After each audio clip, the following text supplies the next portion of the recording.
Hey guys, so we are here today to talk about Astroworld. So I've seen everything kind of going down about it, and I've been trying to keep up on the information coming out because it's very like an up in the air situation. But I kind of want to talk about what we know now, and I wanted to talk about it personally because I am more in like the rocker side of music. I would say 90% of the concerts and music shows I have gone to have been like rock or metal or punk or some variation in there. So because of that, I feel like I have a unique perspective into kind of like the moshing culture, the more heavy metal culture. And I've seen conversations online about like mosh culture and like how there's rules and like etiquette, and some people don't know about that. So I thought I would touch on that in this video, kind of from my own perspective, going to a lot of shows as a small girl getting pushed around.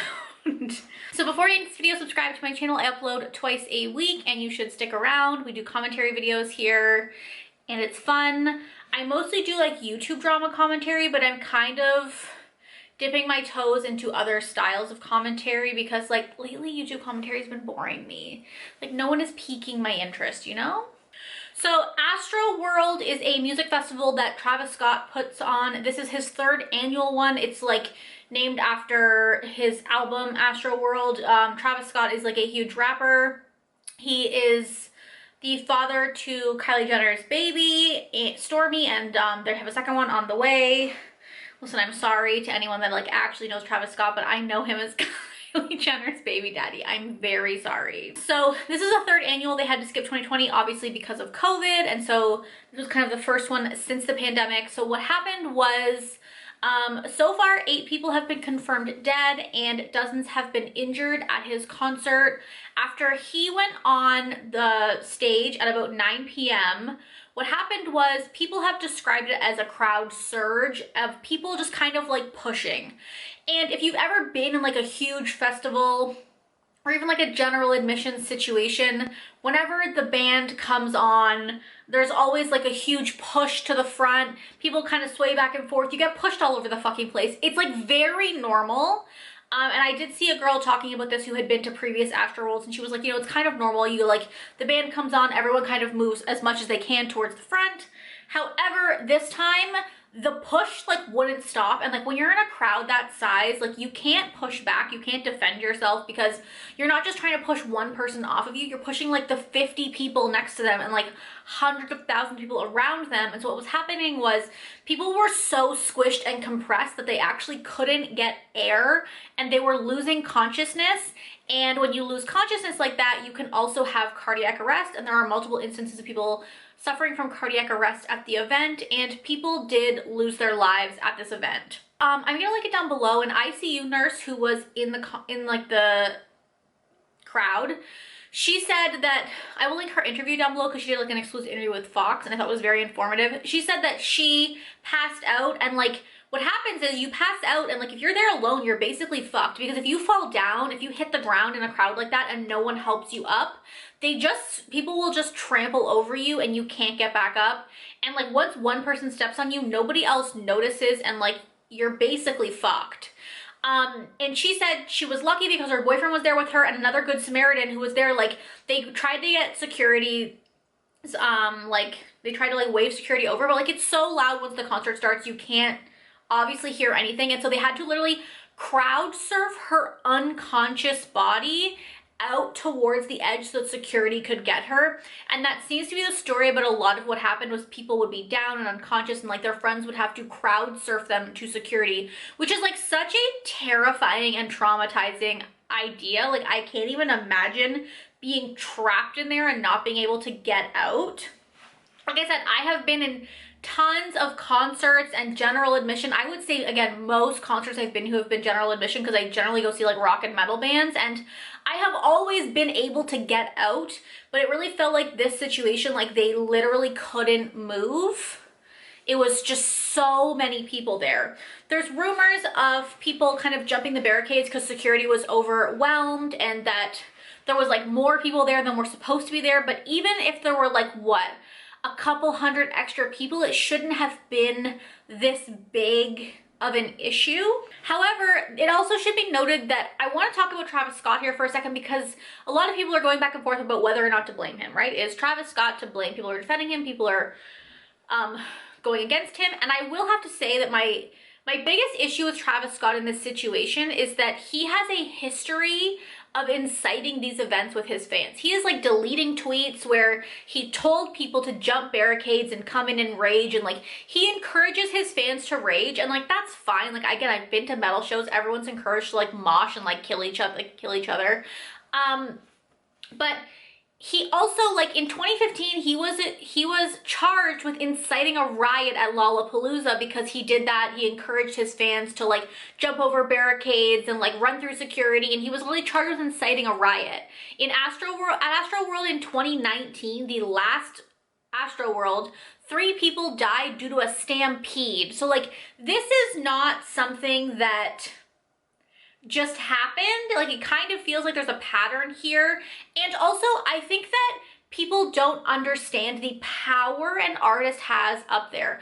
There are clips of Travis Scott seeing people unconscious on the ground. At one point he stops the show and says, hey guys, that guy needs help. He like waves security over, he gets them help, and then as they're trying to like help him, he just continues singing on, and security's having trouble getting this person's body out of the crowd, but he's started singing again, so everyone's moved on. And like when you're an artist in a situation like that where you encourage your fans to rage, you have the entire crowd in the palm of your fucking hand.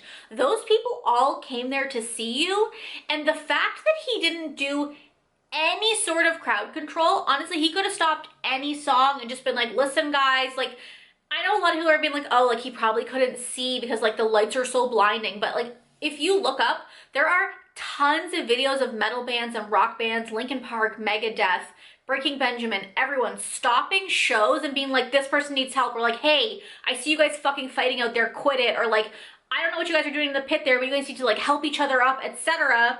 So like, you can see something, and like, I truly can't believe that he is looking out into a crowd of people that are fucking can't even move, like being crushed, and he doesn't notice anything. Even if you take that one situation out of that, I just can't believe that he didn't notice everything else happening.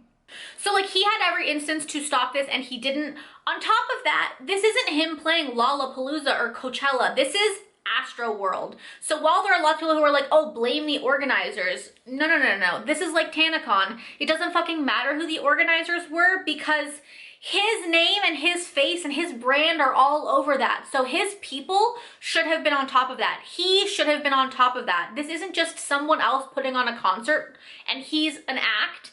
It's his show. Of course, Live Nation, or whoever put this on, I believe it was Live Nation, has some culpability and responsibility in this, but again, it's Travis Scott's fucking show. He has most of the responsibility, because there's tons of reports going on of there not being enough security being overwhelmed, the medics being untrained. If you watch that nurse's interview, she says that the medics didn't know how to do pulse checks. They were giving CPR to people who they hadn't even pulse checked yet, which like means they could just be unconscious but alive. You don't do fucking CPR. She said that people, they didn't know how to do compressions. They didn't know how to do all sorts of things. There was one defibrillator with what, 50,000 people? There was like one ambu bag. She was like, no one was helping. No one knew what they were doing. They were undertrained, understaffed, and that is both Travis Scott and the production company or the organizers' fault. Like, this situation was completely avoidable, and no one avoided it. Like everything, no one took the correct precautions to make sure that this didn't happen. There's like an ambulance that comes out and like people are dancing on top of it. Apparently at 9:38, the police department declared it a mass casualty, and like we're like, this is a fucking issue. We need to get shit under control. But Travis Scott went on to perform his entire set, including bringing Drake out, because you know what calms down a crowd? A surprise guest that is fucking Drake to sing Sicko Mode. And then he finishes his set because the police, this is also on the police, because the police were like, oh, we didn't know how to shut down the concert without inciting a riot. Okay, first of all, if you don't know how to deal with a riot, that's your own fucking problem.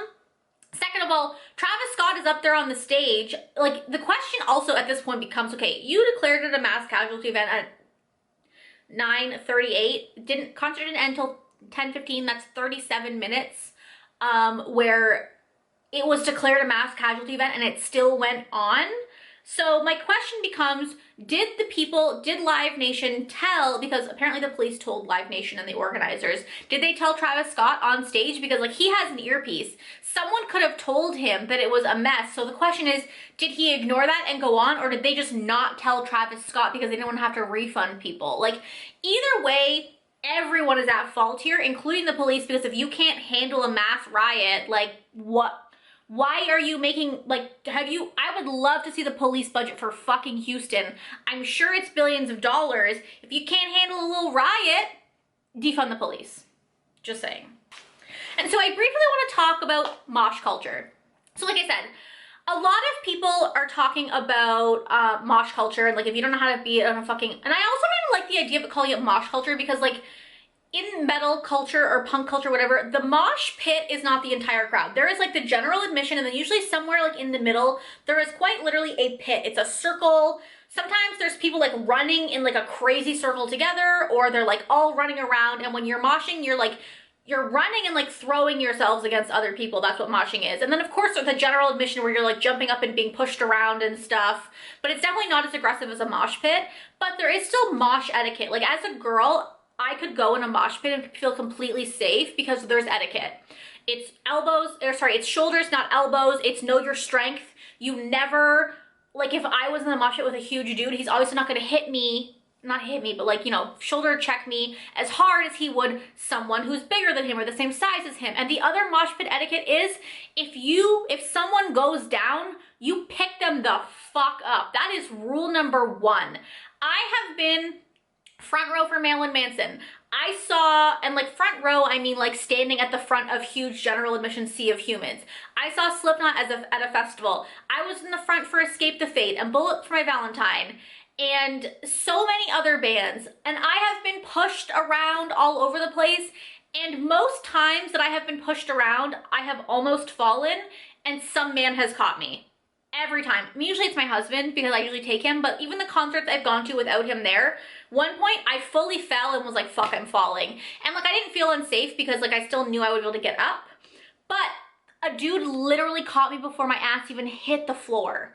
Because that is what you do. That is mosh culture. You protect each other, you pick each other up. There's like video clips of people like forming a circle around some guy who's got to tie his shoe while he's moshing so the rest of the crowd doesn't get to him. Like, I have never once felt unsafe at a metal concert or a rock concert or whatever. And I have seen some crazy shit. My husband has been in the Wall of Death, which is where the entire crowd parts, like the fucking Red Sea, and then as soon as like the lead singer yells go, everyone runs together. I'll try to insert a clip here if I can find one because it's fucking wild to watch. Everyone runs together and starts moshing. If you go to see Slipknot, I would definitely look up Slipknot Jump the Fuck Up moments. In the song Spit It Out, they say jump the fuck up during a part. So Corey Taylor gets everyone to get on the ground, which I did this at an outdoor festival. Everyone crouches down, and when he says jump the fuck up, the entire thousands of people jump up and start jumping around, and it's fucking wild, and no one has died. Because there are rules, and I've seen people be like, oh, well, the issue is that like the audience was young, so they don't know, but I think that's bullshit. I went to tons of scene shows and shit when I was in high school, and everyone knew the rules. You always pick somebody up, and again, it's up to the person on the front of the stage to make sure that his audience understands the rules and is helping each other out. I have seen so many clips of like Five Finger Death Punch and other bands picking people up, or not pick people up, but like telling people to like help other people up and telling them to respect each other, and like being like, you know, metal is important and metal is family. And I think part of it is that metal is so looked down upon as a genre. It's still very like a subgenre, whereas rap is definitely more mainstream, so it's different. Like, metal knows if this was to happen at a fucking metal concert, you think they're calling Travis Scott a satanic ritual? Oh baby, if this happened at a Slipknot concert, the world would end. The metal would be under attack. the conservative moms would be out with their pitchforks. And they know that. And also, again, it's just like everyone has been out in the pit before or in like general admission before, and they've been pushing around and stuff, and they know what the rules are and what they want to experience and what they don't want their fans to experience. And nobody wants their fans to get hurt. So I just thought it was very important to talk about that, because I think that because this sort of dancing, would you call moshing dancing? I don't know what it is. Whatever this fucking is, it's like very... It's not as well known in the rap community. This isn't something like, you're not generally fucking jumping up and moshing around in rap, but like that's how Travis Scott wants his fans to get down, which like I get it. But like you also need to learn the rules. There needs to be rules. You need to understand them. And as the person at the front of the stage, it's your fucking job to either watch it or have security watching it, because your people should be able to tell you when shit's getting out of control. You should have head of security at the back that they can tell you when shit's getting out of control, so that you can make an announcement, because again, you have the entire world at the palm of your hands and you did nothing about it. It's just so wild to me that this happened at a fucking rap show when, like, I have been to, like I said, Slipknot. I've seen Megadeth. I've been at festivals where like Cannibal Corpse played and Suicidal Tendencies and like Meshuggah, like heavy bands. And I've never experienced this before. I've been at the front of the stage, and the worst thing that ever happened to me was one time a crowd surfer got dropped on my head. And you know what? My husband dropped them on my head because he wasn't paying attention. So shit happens. But like, again, I've fallen and people have picked me up. I've never felt unsafe. I've never felt crushed. So like, it's just like so much went wrong. And I do think that Travis Scott is 100% to blame. Not like 100% to blame, but he is to blame. He is one of the to blame people. Don't even get me started on his fucking apology, where he never once said he was sorry. I don't have time to go into his apology because it was just so utter trash. But I will link down below. Observe did a great video. He does a body language analysis channel, and he did a great video on Travis Scott's apology, where he never once apologized or said the words "I'm sorry," and basically said that Travis Scott is lying. I don't think that Travis Scott thinks this is this big of a deal. I mean, like I said, 3 people died at Astroworld in 2019, and like we just carried on like nothing fucking happened. I think that he probably thinks it's not that big of a deal. There's like some rumors going around about like drug injections and stuff, but like I think that's fully bullshit. That like their only, first of all, their only source for this is a security guard who says he passed out. Maybe he's just trying to save his own ass, just saying. So that's kind of my thoughts on this. Travis Scott is at fault. The police are at fault. The organizers are at fault. I want to know who the fuck, when Live Nation and the organizers were told that it was a mass casualty event, did they tell Travis and he decided to continue on? Or did they not tell Travis and they decided to carry on? Because that whoever decided to carry on is more at fault. But again, I don't believe for a second Travis saw nothing up there. He clearly saw stuff. His whole fucking crowd was like in a panic. People are dying. And he's oblivious? Absolutely not. This is totally fucked up. I hope what this does is at least change festival culture to make it more safe. I hope it means that there's mandatory rules on security limitations and how many security guards there are per people there, and having trained medics on hand, because that could have changed everything. Like the ICU nurse who happened to be unconscious and like get crowd surfed to the VIP area said that she was over there like assisting the medics, saving lives, and they didn't know what they were doing. Like, it's so fucking wild to me. This is such a tragedy. It was completely avoidable and it's absolutely disgusting. Travis Scott's apology is disgusting and he needs to take accountability for this, and he has already been sued. Dude, my cat is also upset at Travis Scott. You tell him, Lou. She just flopped on the ground. She wants me to pet her so bad, so I'm gonna wrap this up. I'll be interested to see what comes out of the lawsuit. However, I do feel what's gonna happen is Live Nation and Travis Scott are just gonna pay off the people and do settlements. So I don't know if we'll ever know what actually happened, because I have a feeling you're gonna get an out-of-court settlement, but I also hope that there's at least a police investigation to know what the fuck happened. But the cops are just gonna cover their ass, because they've already released a statement saying that they told Travis Scott that there were like safety concerns beforehand. But again, like, this is the problem in a situation like this. It's like Live Nation's gonna cover their ass, Travis is gonna cover his ass, the police are gonna cover their ass, the security company's gonna cover their ass, the medics are gonna cover their ass. So it's gonna be so fucking hard to get to the truth when the police were involved in this situation, because they're never gonna tell you a truth that hurts them. So that's where we are, peeps. That's where we are. I would love to know down below what you guys think. I would love to know how you think, what you think about Travis's apology, because it's awful. Thank you guys so much for watching, and I will talk to you guys next time. Don't forget to subscribe to my channel. I upload twice a week. Bye.